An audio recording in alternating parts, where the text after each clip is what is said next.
किसी शायर ने लिखा है कि जवानी ऐसी देखी जो जाके न आए, बुढ़ापा ऐसा जालिम जो आके न जाए। एक समय का जिक्र है कि कबीर साहब जी कहीं जा रहे थे। रास्ते में एक बूढ़े आदमी को मिले जो खेत में काम कर रहा था। कबीर साहब जी ने उस बूढ़े को कहा कि हे भले पुरुष, तू अब मालिक का भजन किया कर।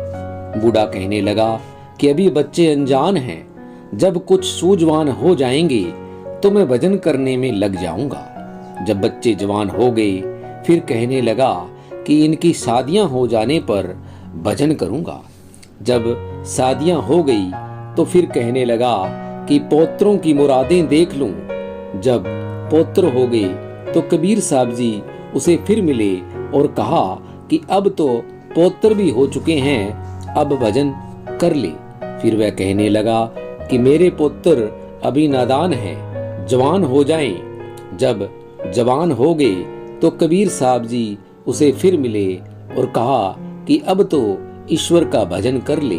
तो कहने लगा कि यह बड़े लापरवाह हैं तथा रात को सो जाते हैं, यदि मैं न जागूं तो घर को चोर ही लूट कर ले जाएं।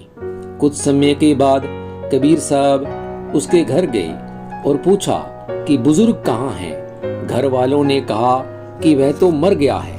कबीर साहब जी ने अंतर ध्यान होकर देखा तो वह बूढ़ा उसी घर में बैल बना हुआ था। कहते हैं कि अंत समय जीव का जहां भी ख्याल होता है, उसी ख्याल के अनुसार मालिक उसे जन्म देता है। कबीर साहब जी का ही कथन है कि जहां आशा तहां वासा, क्योंकि उस बुजुर्ग का घर में बहुत मोह था, इसलिए उसे उसी घर में बैल बनकर आना पड़ा।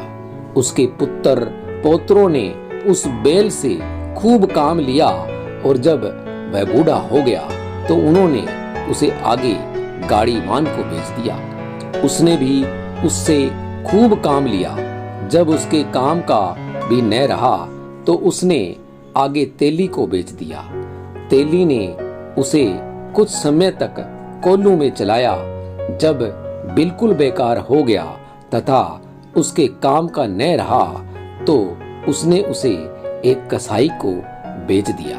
कसाई ने उसे मारकर उसका मांस तो मांस खाने वालों को बेच दिया तथा चमड़े को नकार मढ़ने वाले ले गए। उन्होंने नकार मढ़ दिया।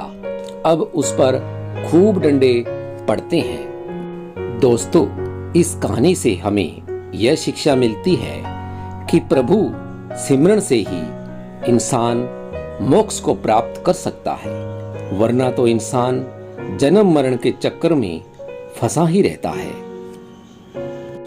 मित्रों, मेरी यह कहानी आपको पसंद आई हो तो लाइक, शेयर, सब्सक्राइब और कमेंट जरूर करें।